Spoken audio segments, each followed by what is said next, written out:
Good morning to the students of class 5. I am Ridhima Miss, your SST teacher. ये आप लोग का chapter 1 का क्रैश कोर्स वीडियो है। चैप्टर 1 में जो बहुत ज़्यादा इंपॉर्टेंट पॉइंट्स थे वो एक बार फिर से आपको रिवाइज़ करवा रही हूँ। वो आप चाहो तो अपनी कॉपी में नोट डाउन कर लीजिएगा और उसको अच्छे से लर्न कर लीजिएगा। इस वीडियो के एंड में कुछ क्वेश्चंस भी आपको बताऊँगी, वो क्वेश्चन भी आप अच्छे से लर्न कर लीजिएगा। ठीक है, तो स्टार्ट करते हैं। चैप्टर 1 का नेम था मैप्स एंड ग्लोब। इस चैप्टर में हम लोग मैप के बारे में पढ़े थे, ग्लोब के बारे में जाने थे। मैप का क्या यूज़ होता है, ग्लोब का क्या यूज़ है, कंटिनेंट क्या होता है, ओशियन क्या होता है, ये सब कुछ हम लोग इस वीडियो में पढ़े थे। ठीक है, तो एक बार फिर से उन सभी चीज़ों को हम रिवाइज़ करते हैं। स्टार्ट करते हैं। Our earth is the third planet in the solar system. It is the only planet which can support life because it has both air and water. हमारा अर्थ जो है ये सोलर सिस्टम का तीसरा प्लानट है, ये हम जानते हैं, और ये इकलौता ऐसा प्लानट है जो लाइफ को सपोर्ट करता है, जहाँ पे लाइफ पॉसिबल है। क्यों पॉसिबल है? क्योंकि यहाँ पर एयर एंड वाटर दोनों प्रेजेंट है। एयर एंड वाटर प्रेजेंट होने के कारण अर्थ पर लाइफ पॉसिबल है और इसलिए इसको यूनिक प्लानट भी कहा जाता है। ठीक है, नेक्स्ट आते हैं आप कंटिनेंट पर। कंटिनेंट क्या होता है? तो हम जानते हैं कि हमारा अर्थ जो है दो चीज़ों से मिलकर बना है, लैंड एंड वाटर। तो जो ह्यूज लैंड मासेस और सरफेस पर प्रेजेंट है उसको हम कंटिनेंट बोलते हैं, और ये चारों तरफ से वाटर से घिरे हुए। कंटिनेंट क्या हुआ? Huge land masses present on the earth surface are known as continent. मतलब जो land masses, large land masses earth surface पर प्रेजेंट है उसको हम कंटिनेंट कहते हैं। टोटल 7 कंटिनेंट है पूरे वर्ल्ड में। उस कंटिनेंट का नेम आपको लिखा हुआ है यहाँ पे, Asia, Africa, Antarctica, Australia, Europe, north America and south America. ठीक है, तो ये टोटल 7 कंटिनेंट है। अब सबसे लार्जेस्ट कंटिनेंट है आपका Asia. Asia is the largest continent in the world. और सबसे स्मॉलेस्ट कंटिनेंट है ऑस्ट्रेलिया। सबसे छोटा कंटिनेंट है ऑस्ट्रेलिया।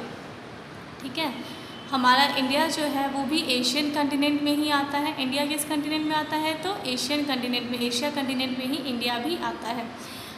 और कंटिनेंट को जो है टोटल जो 7 कंटिनेंट है उन 7 कंटिनेंट को जो है कंट्रीज़ में भी डिवाइड किया गया है। आगे उनको कंट्रीज़ के रूप में बांटा गया है। तो कंट्री की दृष्टि से देखेंगे तो सबसे लार्जेस्ट कंट्री है आपका रशिया। सबसे लार्जेस्ट कंट्री है रशिया। और सबसे स्मॉलेस्ट, सबसे छोटा कंट्री है आपका वेटिकन सिटी। ठीक है, और इंडिया किस नंबर पे आता है? तो इंडिया 7th लार्जेस्ट कंट्री है पूरे वर्ल्ड में। इंडिया जो है ये 7th नंबर पर आता है, 7वें स्थान पर आता है। तो कंटिनेंट समझ गए? जो huge land masses earth surface पर प्रेजेंट है उसको कंटिनेंट बोलते हैं। टोटल 7 कंटिनेंट है। सबसे लार्जेस्ट कंटिनेंट है एशिया एंड स्मॉलेस्ट है ऑस्ट्रेलिया। और सबसे लार्जेस्ट कंट्री है आपका रशिया एंड स्मॉलेस्ट कंट्री है आपका वेटिकन सिटी।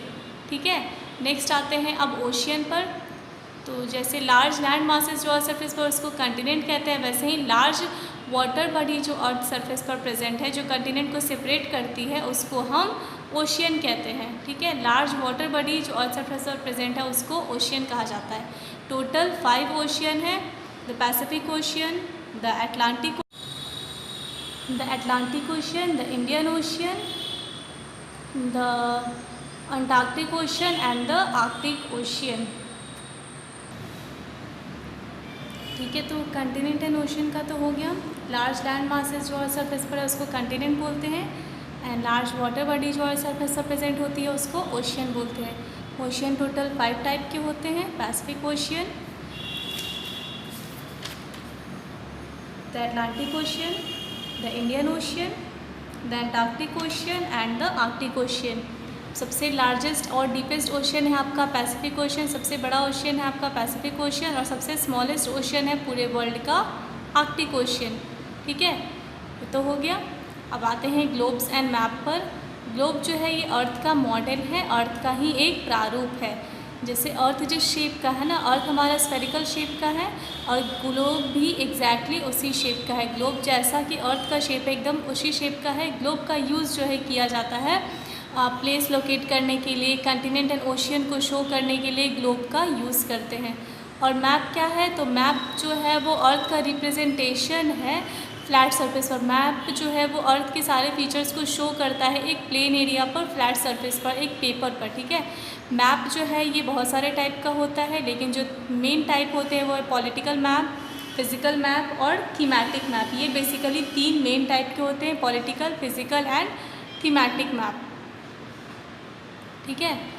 और जो ग्लोब है, ग्लोब से ज़्यादा यूज़फुल होता है मैप, क्योंकि ग्लोब को आप इजीली कहीं पे भी कैरी करके नहीं ले जा सकते और उस पर सारी जानकारियाँ जो है प्रॉपर नहीं होती। मतलब कहने का मतलब है कि जैसे ग्लोब पे जो है स्टेट्स एंड कैपिटल, कहाँ पे कौन सा रेलवे स्टेशन है, कहाँ पे कौन सा हॉस्पिटल है, कहाँ पे कौन सा बैंक है, ये सारा कुछ ईजिली लोकेटेड नहीं होता है। कहाँ का लैंडफॉर्म कैसा है, कहाँ का सॉइल कैसा है, किस जगह की पॉपुलेशन कैसी है, ये सब कुछ आपको ग्लोब पे नहीं दिखाया जाता। लेकिन ये सारी चीज़ें मैप में आपको क्लियरली शो की हुई होती है। कहाँ पे कैसा लैंडफॉर्म है, कौन सा एरिया प्लेन है, कौन सा प्लेट्यू का एरिया है, कहाँ पे माउंटेनियस एरिया है, कहाँ पे किस टाइप की सॉइल पाई जाती है, कहाँ का पॉपुलेशन कैसा है, ये सब कुछ जो है मैप में आपको क्लियरली बताया जाता है। इसलिए मैप जो है वो ग्लोब से ज़्यादा यूज़फुल होता है। ठीक है, तो इम्पोर्टेंट पॉइंट्स तो हो गए। अब इसमें कुछ क्वेश्चंस आपको बता रहे हैं, वो आप चाहिए तो नोट डाउन कर लीजिए और इसको लर्न कर लीजिएगा। ठीक है, फर्स्ट क्वेश्चन है differentiate between map and globe. Map और ग्लोब में क्या अंतर है वो बताना है। तो लिखेंगे the difference between map and globe. एक साइड मैप और एक साइड ग्लोब लिख लीजिएगा और बीच में एक लाइन ड्रॉ करिए। पहले मैप का लिख लीजिए। First point, map is the representation of the earth surface on a flat surface. हो गया। Second, it is easy to carry. Third point, map shows details, DETAILS, details of landform, location of small towns and cities. हो गया। अब आइए globe पर।